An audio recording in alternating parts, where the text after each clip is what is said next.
Hey, welcome to the Taylor Talks podcast. This week, I am so honored to have the amazing Carling on this show. Carling Middlestead is the producer and co-host of I Did Not Sign Up for This Podcast, a proud member of the LGBTQ plus community, dedicated aunt and step parent, and just an all-around rock star. We are going to deep dive into a really interesting topic that might be a bit triggering for people, but it has to do with a dad and a death and a whole lot of fun stuff. So I challenge you to stick around. We're going to do a fun giveaway at the end, and I can't wait to hear what you think of this podcast.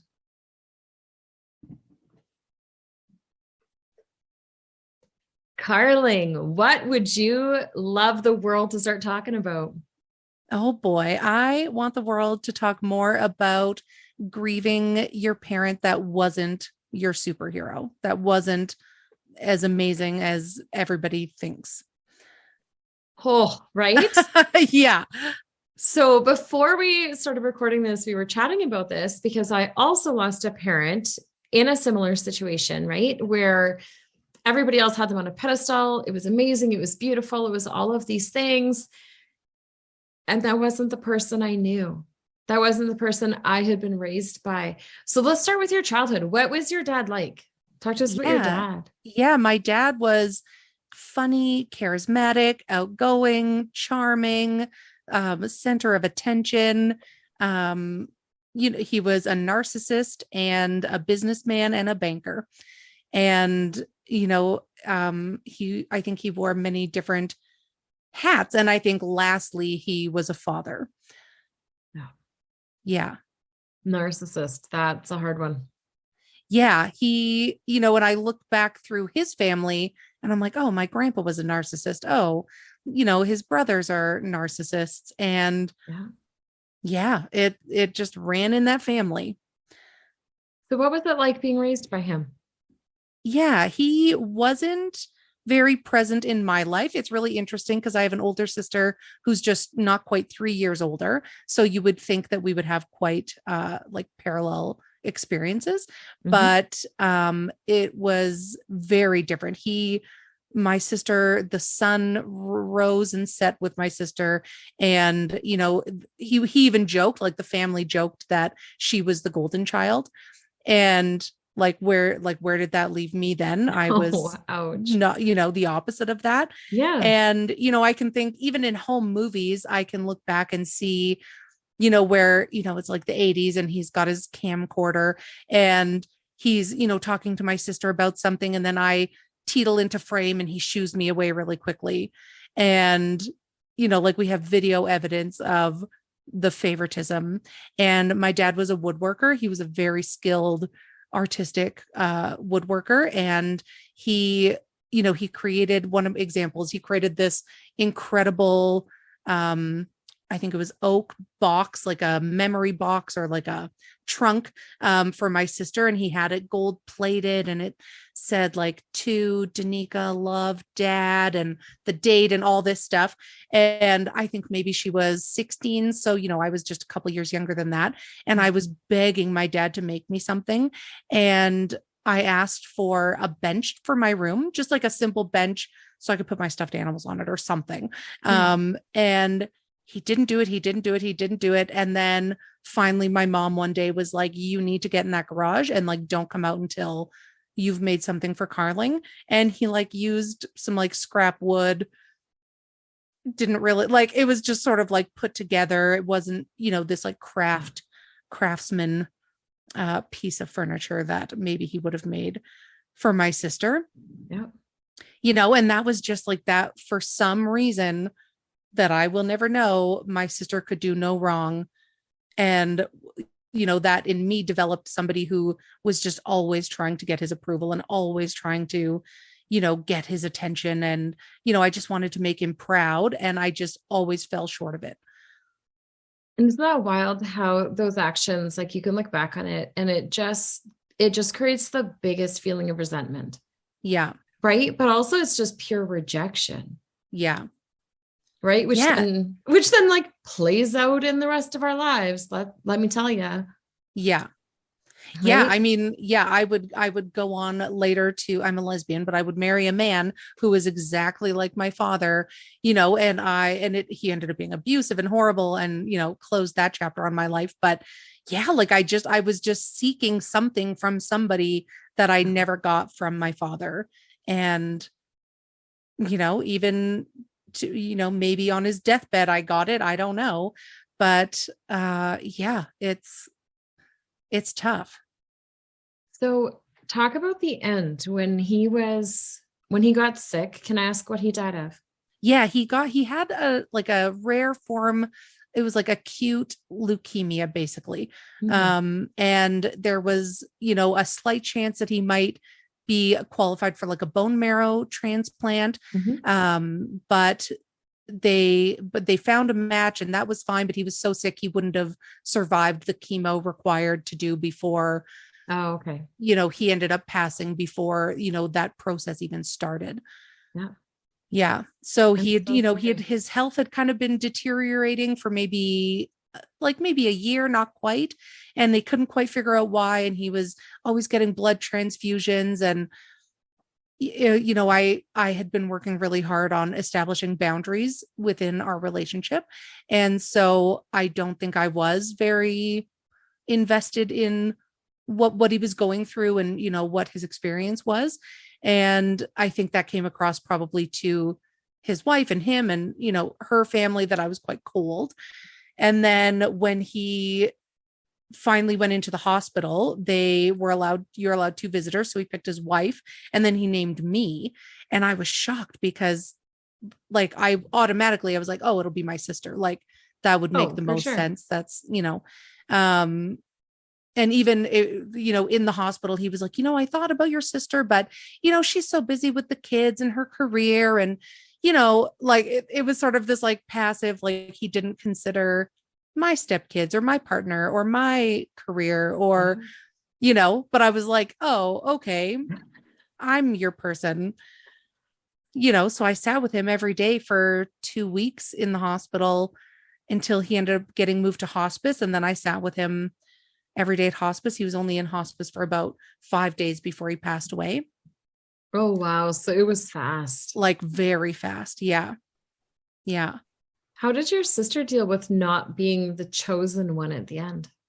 I think my sister is very maybe similar to my dad. Like I don't think she took it as negative on her. I think I'm the emotionally stable, I'm the steadfast, hardworking, you know can get through anything kid, because I had to be. Right? And It was I like think, protection mechanism. yeah, yeah. And so, I think, I kept my sister really updated, but she was also really emotional. And I don't think her, crumbling into a pile on the floor in the hospital room would have served anybody. And I think Yeah. she recognized that. My dad recognized that. So I was sort of the messenger, until he could go to hospice and then everybody could visit him. But even then, like her visits were pretty short. She's quite religious. So they were very sort of like religious focused praying.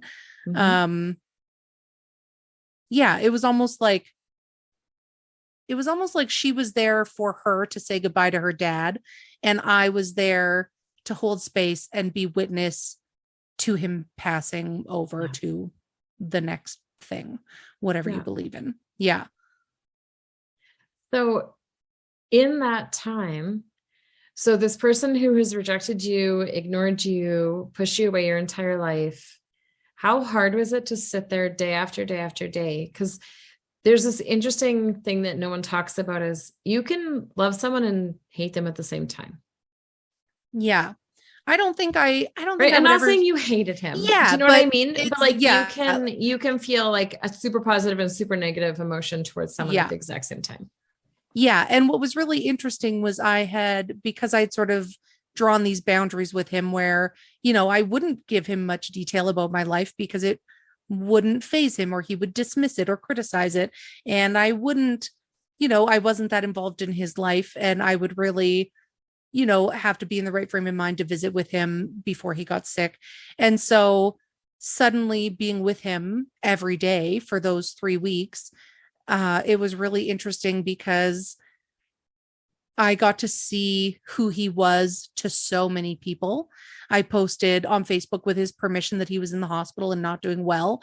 And the people that came out of the woodworks to share stories about how he went out on a limb for them, advocated for them, did a favor for them, gave his last whatever to them. And the people that came and visited him in hospice, from his family doctor who cried with him to, like colleagues. And it was just so, I was like, who is this man to these people that I never got to have? That was never my experience with him.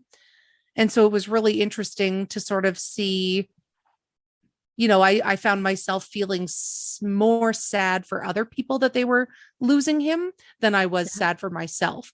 I'm genuinely upset that, my, I don't know, aunt or my grandma was there, his mom who's in her 90s. And I can't imagine watching my kid die. Like, that's not the way it should be, And so I really found myself grieving for other people and being sad for other people for who they were losing, but not necessarily me for who I was losing.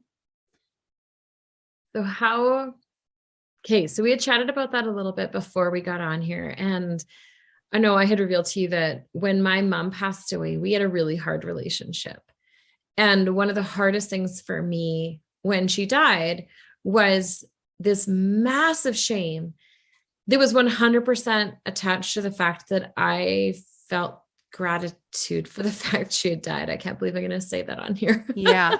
I did write about it in my book, so people have heard it before, but it was a thing, right? Because there were so many parts of my life that were so hard because of her, and right, the same boundaries that I put into place, dealing with all of that. And she died in a car accident. It was very sudden. There was no chance of a goodbye. But the night before she died, we'd had a really bad conversation. Oh, wow. Where she told me she was going to divorce my dad. She was going to walk away. She just couldn't handle having a sick husband. He'd been in a logging accident. There were complications after. Oh. And she was like, nope, I'm going to just leave him and this is just going to happen. And I remember like I did say I love you at the end of the call, but our last conversation, I was like, if you leave dad because he was in a logging accident, you're dead to me. Yeah. Because Wow. I can't respect you anymore. Yeah. And that's disgusting. And that was our last conversation. And she passed away the next morning on her way to work. Wow. And even in that, like, there's the grief of knowing that she was gone and I would never have her again, right? But a grief of like, I'll never get to know the mom I wanted to know. Yes. Yeah. It was a huge piece of it. And I remember when I did her eulogy at her funeral, saying to my husband after, I really wish I had known the person that all of those people knew. Yeah. Right? That my siblings knew, that her grandkids knew, that her friends and family and everybody else knew, because she was a perfect stranger to me in that way. And it felt like I was writing a eulogy for a stranger. Yeah. Because that wasn't my experience. And it was hard. I don't know about you. Did you find it hard with like the sympathy and the pity that came from people?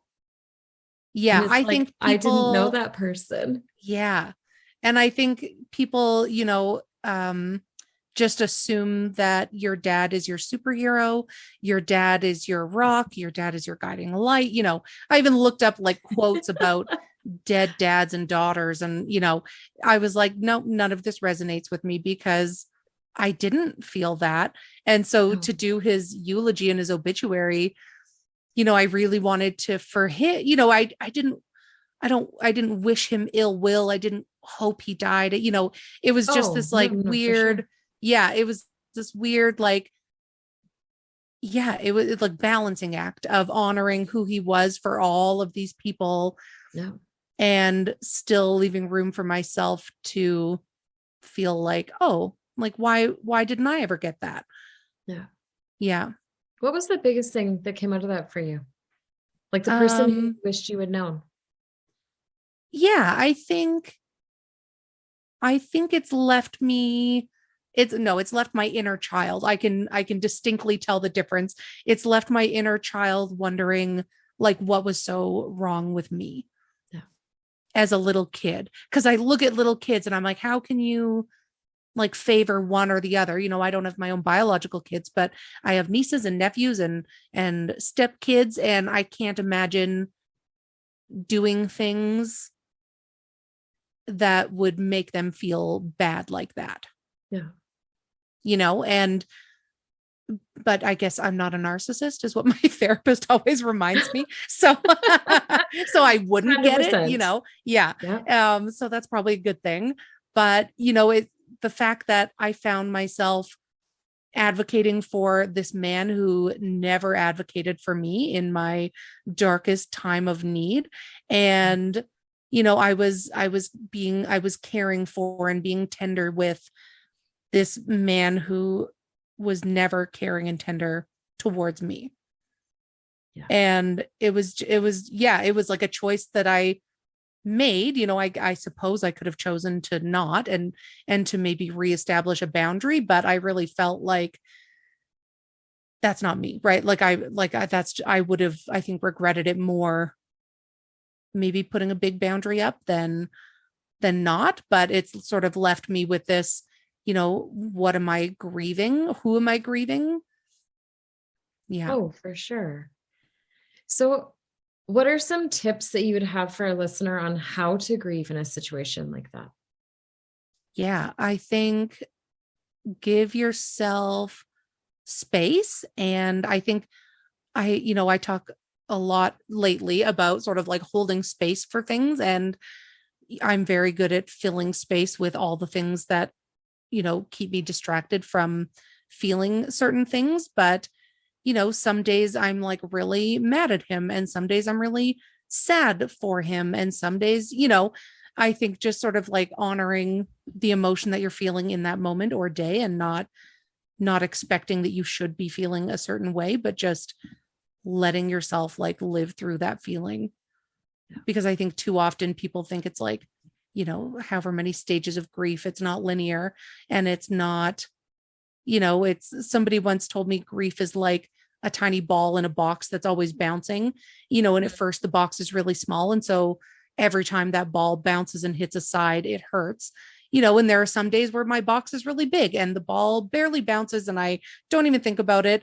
And then other days things happen and it feels like every single thing I do, I'm reminded about, the fact that my dad is dead.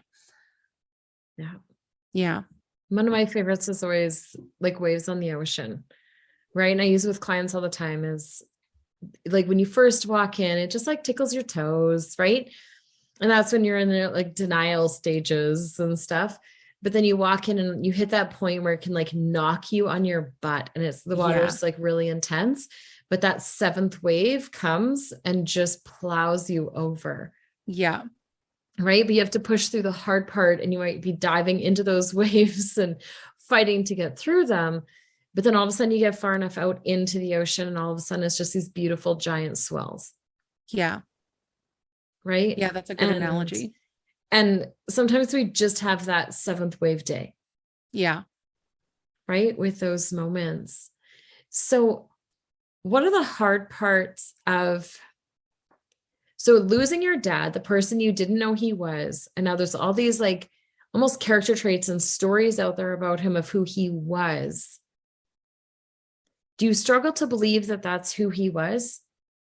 No, I think wholeheartedly that's a piece of who he was. I think being a narcissist, he was very charming, and I don't know that, I think there was maybe an intention behind everything. Mm-hmm. He was very calculated, and he was married, incredibly calculated. Yeah, he was married 6 times, and I think it's because he was very good at being charming, but not very good at being himself long enough, or maybe his true self would come out. I don't know, but so I think I'm actively choosing to enjoy those stories because that is that person's experience. And, I I'm not going to go to that person and be like, well, that was actually a lie. You know, like Yeah. that was their truth. That was their experience. And, you know, I think I could have very easily chosen to become really bitter and, you know, mad that I didn't get that.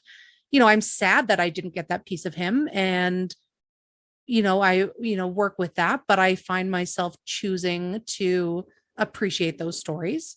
Yeah. Yeah. And I think, you know, he wasn't married to this current wife very long. They were only married for 3 years.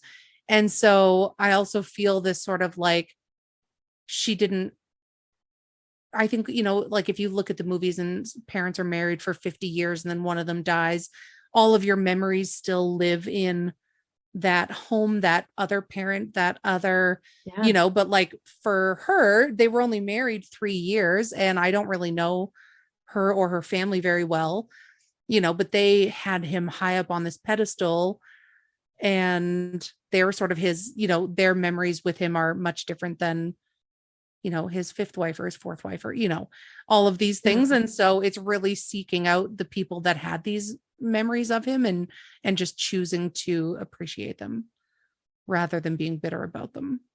Which is a really phenomenal way to look at it. Yeah, it's hard, but it is. It's very hard. Right. One of the things for me is as I was healing and I would hear things about how she thought about me or felt about me or, you know, just different things of my life. I was doing a big healing journey about 8 months after my mom had passed away. And I kept wanting like honest answers from people.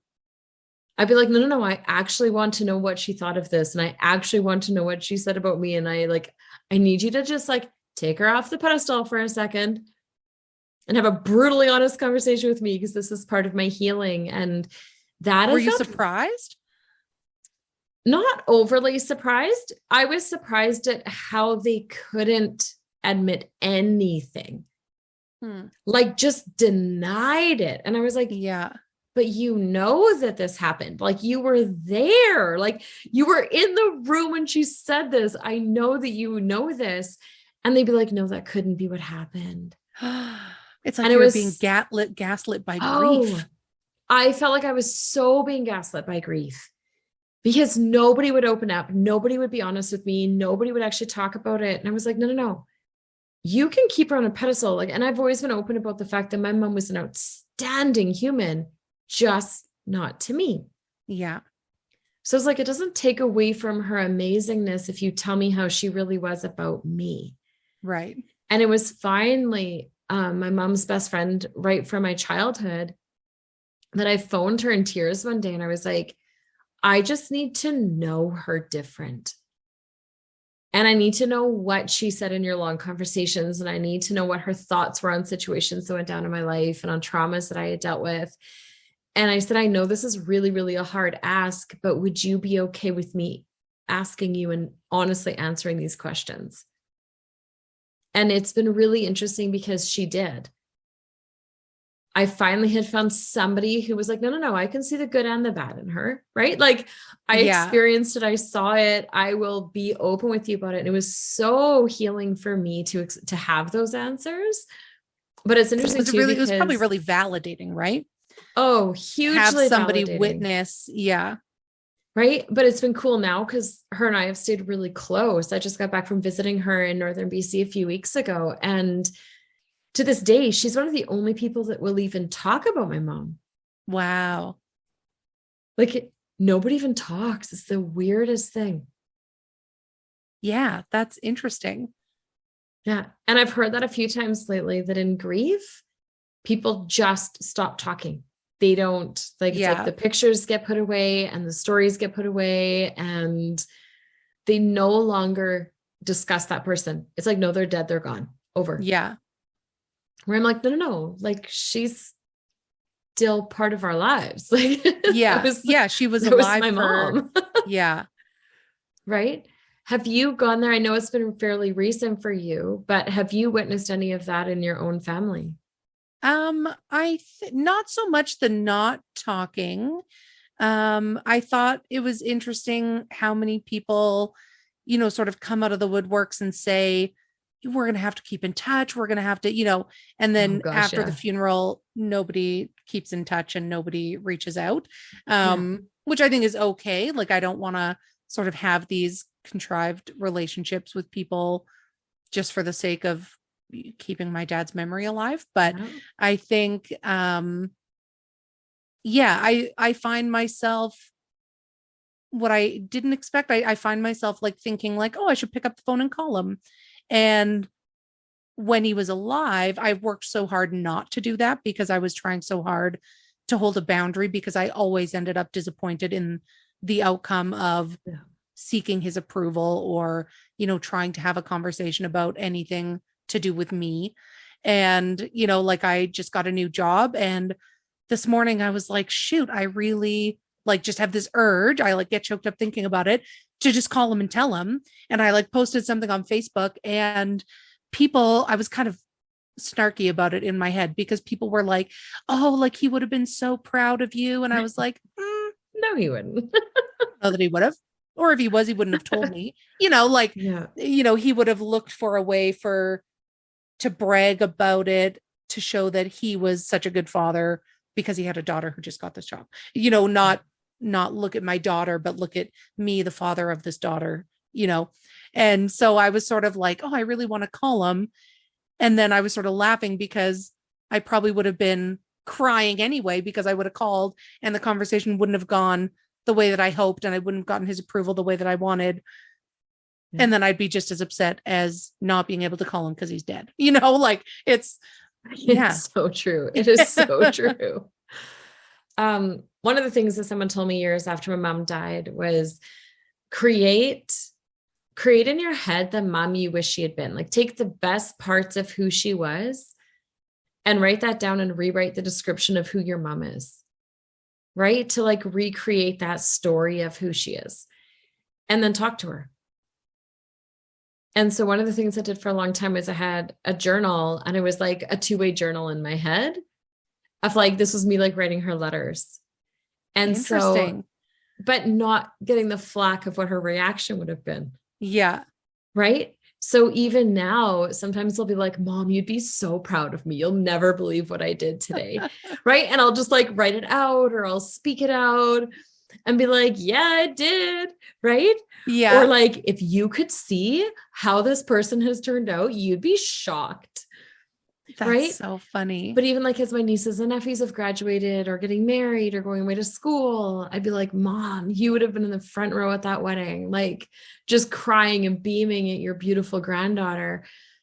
And it's allowed me to, people listening are probably like, what? But it's allowed me to almost recreate the story of me and my mom. Wow. In an interesting way, right? So it's like, no, she's still actually part of my life in a weird way, but I've recreated what that would look like. And it gives me this really cool sense of like still getting that, like, you did good, kid kind of feel, right? Like that affirmation that you are looking for the whole time. Yeah, that's interesting. I would, in my first instinct thinking of myself doing that, is I would get maybe like salty about it because that wasn't the truth. You know what I mean? Like, I'm giving him the benefit of. Oh, I wrote nasty letters in there. Yeah, maybe somebody Don't said think in I my should healing write. journey, I have not gotten real pissed at her. Yeah. Yeah, I know one time in the hospital, he said he was sorry for not being a better father. And I remember just being like, what do I even say to that? Like, he doesn't know what that means. He doesn't know. No. He just, I think, recognized that we didn't have as good of a relationship as maybe he hoped, but I don't even think he knew what it was that didn't make him a good father. And so I was like, it's okay. Like, I don't know. What do you say to somebody on their deathbed who apologizes for, I refuse your apology. Right? Yeah. Like, I'll think about right? it. I don't know. Like, I'll let you know next week. Not totally sure how I feel about this. Yeah. Yeah. No, it is a super interesting one. But yeah, what are the best words of advice you've been given in the few months you've had? What are the best words of advice you've been given around grieving? Because that is something we're not taught how to do. Yeah. People think that, I don't know, people just think that grief is like linear, or, now that they're dead, you don't talk about it. And it's probably best just not to bring it up. But I think just like the best piece of advice was just sort of like honor, like I said earlier, honor how you're feeling in any moment. Yeah. On the first Father's Day, I wasn't sure how I'd feel. And my partner lost her dad when she was a teenager. And so we joke that we're part of the Dead Dad Club. And, and we ended up, we had to go to the dump. So we had like a truck full of stuff. And we were like, figures we'd have to do this. Our dads are dead, and we really like brought this like sense of humor about it. Yeah. And after everything, we'd be like, well, our dads are dead.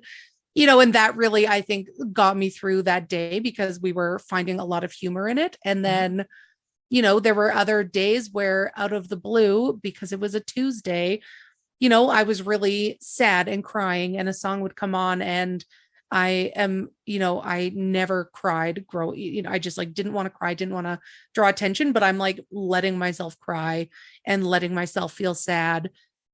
Good for you. Yeah. Like, and it's really hard. It's hard. It's not just as easy as just letting out the emotion that you're feeling, but it's okay to laugh about it sometimes, and it's okay to cry about it sometimes. And, I think it's okay to admit that you didn't have, like I think my sisters posted a lot about like, my dad was my hero, and he, I am who I am because of him. And I think that's her truth, but like, I'm not going to post that. I'm not going to post, these big sappy memorial posts on Facebook or Instagram or anything. And that's okay. I think, I was maybe like, oh, should I write something? Should I, but I was like, no, I'm not going to fake grieve him. I'm going to grieve him. Yeah. Yeah. It didn't feel authentic. And, I don't think I would wonder how many people I see posting about, the death of a parent, how true it is when they sort of glorify this person after their death, because it maybe wasn't that great, and that's okay. But we feel like we should, right, like we should glorify it, and we should go there. One other thing I would say about grieving is, like you said, everyone comes out of the woodwork at first. There's all the things, right? But if you genuinely, not saying if you don't care if you don't do this, but everybody's there for the first 6 weeks. Yeah. You get a lot of attention and a lot of love and a lot of everything for 6 weeks. Show up at the 6-week mark. Yeah. Right? Like that's when you need to show up for your friend. Yeah. Or for your family member, is when everybody else, it seems like everyone else has moved on. Life has continued. You're just getting over almost the shock of it all and dealing with the aftermath of things. And all of a sudden you sit back and you're like, holy, I just lost how many weeks of my life? And not in a bad way, but like, I'm just now at this point where it's like, holy, now I have to figure this out. Yeah. And it's a very lonely feeling. It's really lonely. And I think people just think to themselves like, oh, hang on, I'm going to mute for a second.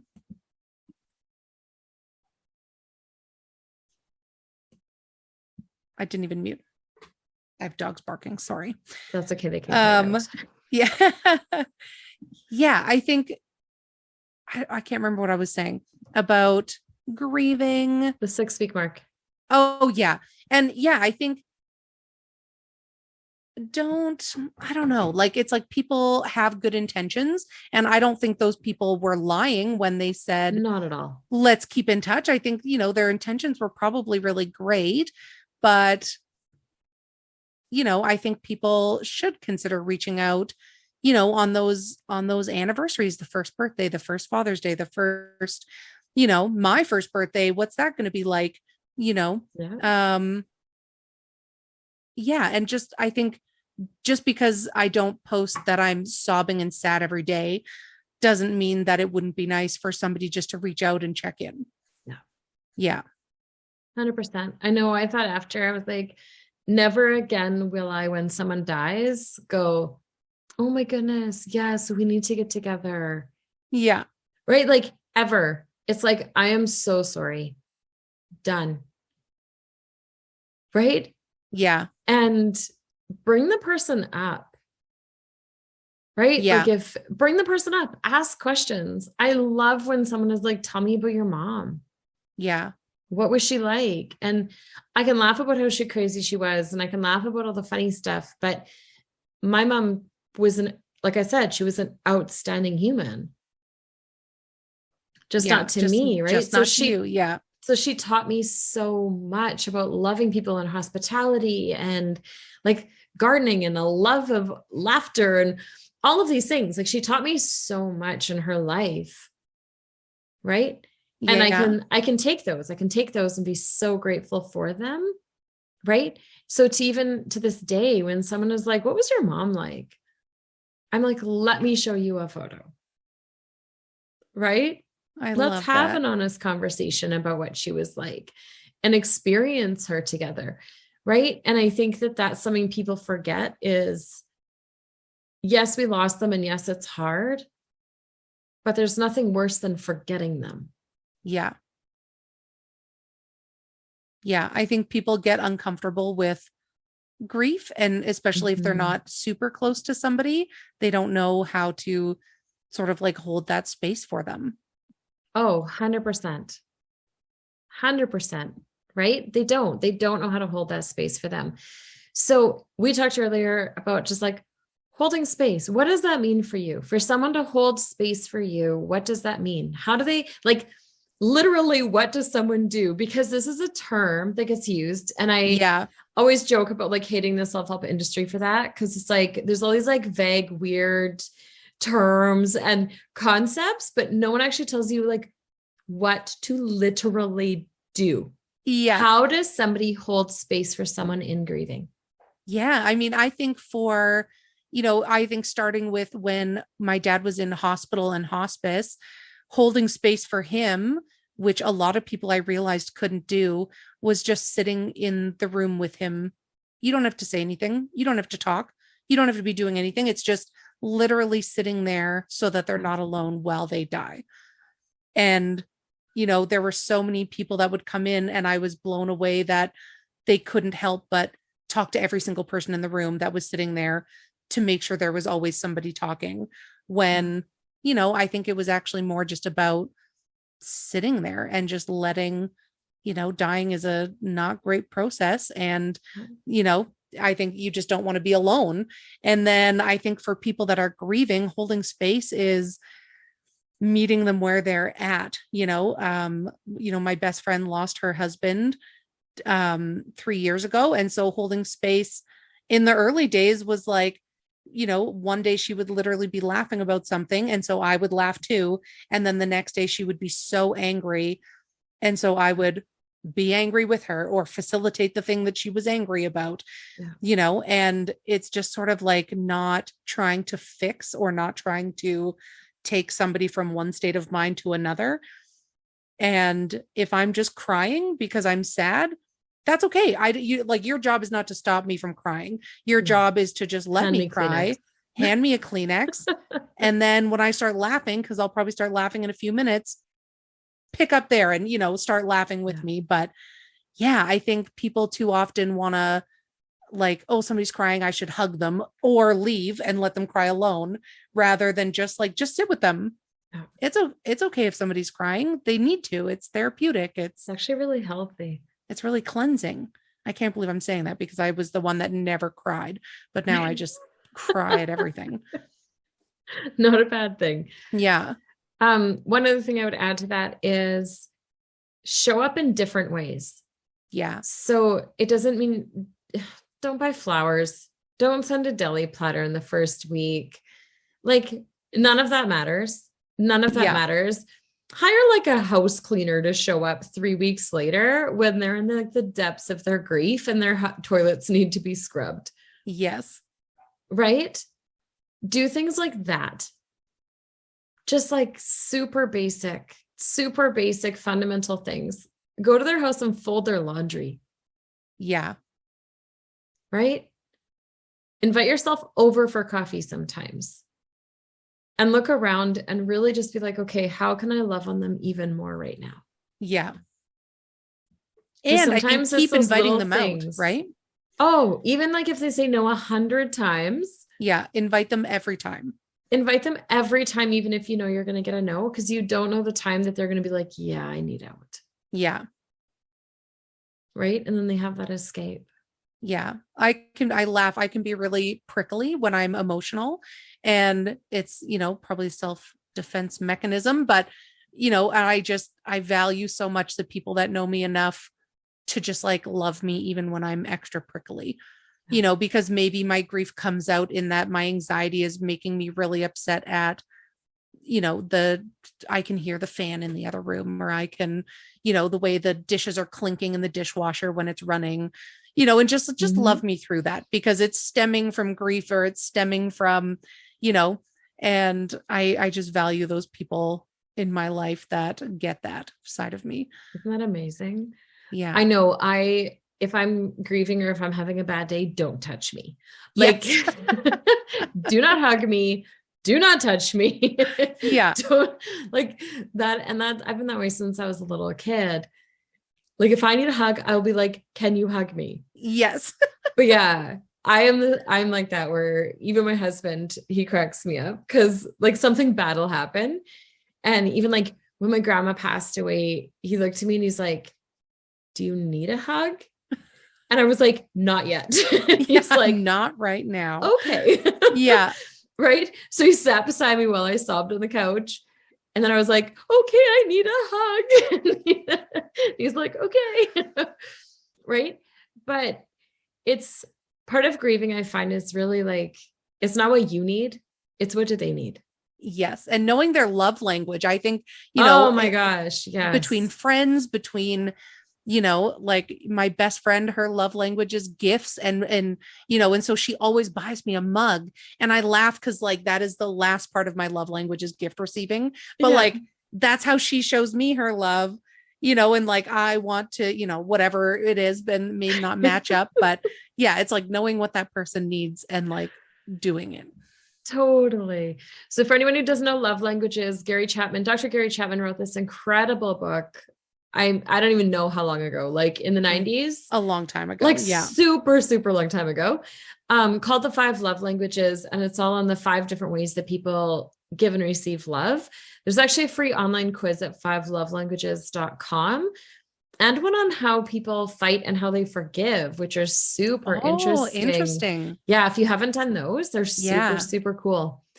So thank you, Carling, so much for hanging out today and for diving into this topic and discussing this. I'm sure people will have questions. If they do, check the show notes because we're going to have information there. We're going to do some sort of fun giveaway for you there as well. And for how you can get a hold of Carling and listen to her podcast. But to end every show, we do just like a 4 silly questions thing. Just my fun. God, I love it. Yeah. We get some good answers.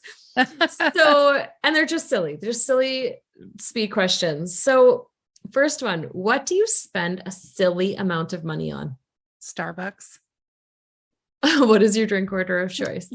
Just an Americano with cream. No, so not the most expensive one, but like the simplest thing I could make at home for a quarter of the price. I was going to say, it's not even a fancy one. No, it's not even fancy. It's like $3 at Starbucks, but I could probably make it for 25 cents at my house. Oh, that is so funny. What is the thrill of the Starbucks then? Yeah, I think it's just habit. It's like the habit I can't break. If there's a drive-through, I'm just going to go through it and get a coffee. Yeah. Yeah. That is I'd be awesome. rich without it. That is awesome. What would your guess be on how much you spend there in a year? Oh, Lord. I think I'd probably spend like $25 a week on it. Oh, that's not the worst I've heard. Yeah. I mean, considering it's like literally the cheapest coffee, I'll just get like a brewed coffee, even just with cream. Yeah. Yeah. That's amazing. I had one client who averaged $3,000 to $5,000 a month. Oh no, like 2 meals a day, multiple drinks, buying for other people. That's very validating. I feel very like, oh, it's not so bad. Oh no, it was atrocious. That's insane. Yeah, it was out of control. Wow. It was like fully out of control, but really funny. What's your secret guilty pleasure way to decompress at the end of a day or on a day off? I think TikTok. Oh, watch or post? Just watching. It stresses me out when I have to post a TikTok. My co-host is very into making TikToks, and I'm like, oh God, I get so stressed out. Oh, that is so funny. Yeah. Do you have a favorite thing to watch? Like, are you all about like the cooking or the decorating or the sexy cowboys? I'm not even on. I don't even watch TikTok, but this is what I've been told is amazing. Yeah. You kind of get into like an algorithm. No, I think mine are like oddly, it's probably not relaxing, but like 911 calls. Like they'll post like the transcript of 911 calls. And sometimes it's like somebody admitting they murdered their family. And somehow I find that decompressing. That is amazing. I can't explain it. One of mine is blaring Sounds of Silence by Disturbed. Ooh, like to where it like vibrates through my entire body in my car. Yeah. So I can see that. Yeah. There's something about it. Yeah. What is a purchase of $100 or less that has most positively impacted your life in the last little bit? Ooh, $100 or less that is positively. What have I purchased? Well, it was $99. That it's like one of those Theraguns. It's like it's like a massage gun. Yes. Like is it amazing? Oh, it's yeah. Like, because when you're tight muscles, like I'm always so tense because I just operate on this like high anxiety level, and it is so nice to like deep tissue massage. Okay, good to know. I might be shopping. This is going to get expensive doing these podcasts. Just every time I'm like, oh, I think I might want that. And what is an unusual habit or some like weirdly absurd thing that you love? Habit or weirdly absurd thing that I love?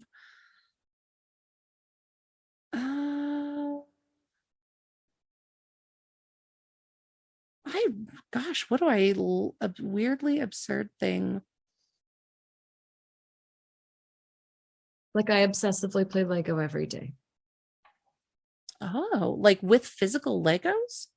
Oh, like have a larger collection than probably anybody I know. That's very interesting. Like have an entire room dedicated to Lego in my house. Wow. Like that's one of my weird habits. Yeah. My absurd things that I love. God, I don't know if I really have like an absurd habit. I would have to like ask somebody. I listen to a lot of podcasts. Yeah. That's like I just like not into music that much, but like I laugh and cry with people who aren't even in the room with me. Yeah. Yeah. That's amazing. I love that. Yeah. I'm going to have to get some podcast recommendations. Oh, yeah. Actually, I'm going to get you to send us some and we'll add them into the show notes for people. Oh, sure. Yeah. Of what they should be listening to. Thank you, Carling, again for hanging out with us today and being so vulnerable and open about this. If you want to find Carling, again, check the show notes located at thetaylorway.ca, my website. And if you loved the episode, please leave a review on Apple or Spotify podcasts. And we'll see you again soon. Thank you so much. You're welcome.